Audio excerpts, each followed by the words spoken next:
ఈ రోజు eliminator match జరుగుతుంది మన సన్ రైజ్ హైదరాబాద్ అండ్ అలాగే రాజస్థాన్ రాయల్స్ మీద. ఎస్ఆర్హెచ్ ప్లే ఆఫ్స్ హిస్టరీ చూసుకుంటే ఇప్పటి వరకు 8 సార్లు వాళ్ళు ప్లే ఆఫ్స్ కి వెళ్ళారు. 2013, 2017 అండ్ అలాగే 2019 3 సీజన్లు వాళ్ళు ఎలిమినేటర్ మ్యాచ్ లోనే ఇంటికి వచ్చేసారు. ఇక 2016 చూసుకుంటే ఎలిమినేటర్ మ్యాచ్ గెలిచారు, క్వాలిఫైర్ 2 మ్యాచ్ గెలిచారు అండ్ అలాగే ఫైనల్స్ వరుసగా 3 నాకౌట్లు గెలిచి వాళ్ళు ఫైనల్లో ట్రోఫీ గెలిచారు 2016లో. 2018లో ఫైనల్కి వెళ్ళారు కానీ సిఎస్కే మీద ఓడిపోయారు. ఇక 2020లో చూసుకుంటే ఎలిమినేటర్ మ్యాచ్లో ఆర్సీబీని ఓడించారు కానీ క్వాలిఫైర్ 2 మ్యాచ్లో ఢిల్లీ చేతిలో ఓడిపోయారు వాళ్ళు ఆ మ్యాచ్. అండ్ అలాగే 2024 చూసుకుంటే క్వాలిఫైర్ 2 గెలిచారు కానీ ఫైనల్లో కేకేఆర్ చేతిలో ఓడిపోయారు. కొంచెం ప్లే ఆఫ్స్లో ఎస్ఆర్హెచ్కి మాత్రానికి మిక్స్డ్ రికార్డ్సే ఉన్నవి. అండ్ అలాగే ప్లే ఆఫ్స్లో ఇప్పటి వరకు వాళ్ళు ప్లే ఆఫ్స్ అవ్వచ్చు, నాకౌట్ మ్యాచెస్, ఫైనల్స్ చూసుకుంటే 14 మ్యాచ్లు ఆడారు. 14 మ్యాచ్లో 7 మ్యాచ్లు గెలిచి 7 ఓడిపోయారు. అండ్ అలాగే 3 సార్లు ఫైనల్స్కి చేరుకున్నారు. 2016, 2018 అండ్ అలాగే 2024లో వాళ్ళు ఒక ట్రోఫీ గెలిచారు 2016లో ఆర్సీబీ మీద. అండ్ అలాగే రాజస్థాన్ రాయల్స్ చూసుకుంటే ఇప్పటి వరకు 7 సార్లు వాళ్ళు ప్లే ఆఫ్స్ క్వాలిఫై అయ్యారు. ఈ 6 సీజన్ లో వాళ్ళు 2 సార్లు ఎలిమినేటర్ మ్యాచ్ లో ఇంటికి వెళ్ళిపోయారు. అండ్ అలాగే 2013లో చూసుకుంటే రాహుల్ ద్రావిడ్ కెప్టెన్సీలో ఎలిమినేటర్ మ్యాచ్ లో ఎస్ఆర్హెచ్ ని ఓడించారు వాళ్ళు. ఇప్పుడు ఇన్ని సంవత్సరాలకి మళ్ళీ ఎస్ఆర్హెచ్ కి రివెంజ్ తీర్చుకునే టైం వచ్చింది. చూడాలి మరి ఎస్ఆర్హెచ్ రివెంజ్ తీర్చుకుంటుందా లేదో. ఇక టీమ్స్ విషయానికి చూసుకుంటే ఎస్ఆర్హెచ్ మాత్రానికి పీక్ ఫామ్ లో ఉంది.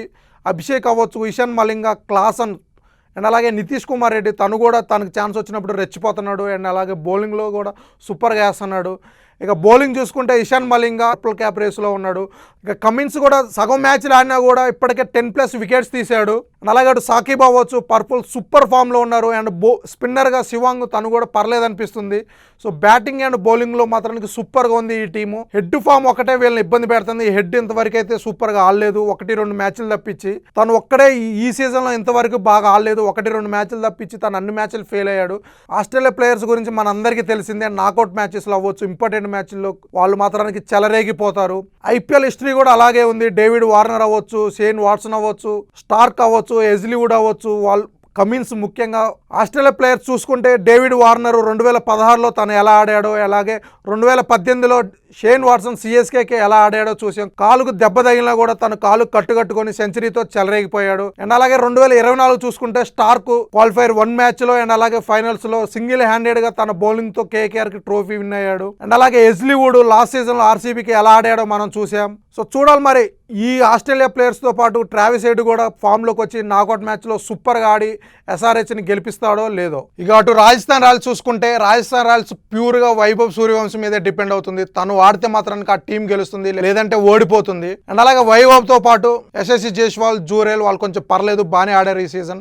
రియాన్ పరాగ్ మాత్రానికి ఇంతవరకు ప్రూవ్ చేసుకోలేదు. కెప్టెన్గా టీం గెలుస్తుంది కానీ తను మాత్రానికి బాగా ఆడట్లేదు. అండ్ అలాగే మిడిల్ ఆర్డర్లో చూసుకుంటే ఫెరేరా తను వచ్చినాకే ఆ Rajasthan Royals middle order strong అయింది, అంత సూపర్గా ఆడుతున్నాడు తనైతే. దీక్షానా మాత్రానికి ఇంతవరకు బాగా ఆడలేదు, తను కంటిన్యూస్గా ఫెయిల్ అవుతున్నాడు. శుభం దుబే వచ్చేసి తనకి 1-2 మ్యాచ్లో ఛాన్స్ వచ్చింది, ఆ 2 మ్యాచ్లు మాత్రానికి తను సూపర్గా ఆడాడు. చూడాలి మరి ఈ రోజు ఎలా ఆడతాడో. ఇక బౌలింగ్ చూసుకుంటే ఆర్చర్ ఒక్కడే సింగిల్ హ్యాండెడ్గా బౌలింగ్ డిపార్ట్మెంట్ని మోస్తున్నాడు. తను ప్రతి మ్యాచ్ సూపర్గా బౌలింగ్ వేస్తున్నాడు. ఇప్పటికే 22 వికెట్లు తీసి పర్పుల్ క్యాప్ రేస్లో తను కూడా ఉన్నాడు, అంత సూపర్గా బౌలింగ్ వేస్తున్నాడు. సో తను తప్పించి ఇక మిగిలిన ఎవరు అంత చెప్పుకోదగ్గ బౌలర్స్ అయితే లేరు. చూడాలి మరి ఈ బౌలర్స్ ఎస్ఆర్హెచ్ టాప్ ఆర్డర్ని ఎలా కట్టడి చేస్తుందో. ఇక ఈ మ్యాచ్ ఎలిమినేటర్ మ్యాచ్ చాలా ఇంపార్టెంట్ మ్యాచ్ 2 టీమ్స్కి. ఎవరు గెలిస్తే వాళ్ళు క్వాలిఫైర్ 2 గుజరాత్తో ఆడాలి. ఓడిపోయిన టీం మాత్రానికి ఇంటికి వెళ్ళిపోతుంది. చూడాలి మరి ఎవరు గెలుస్తారో.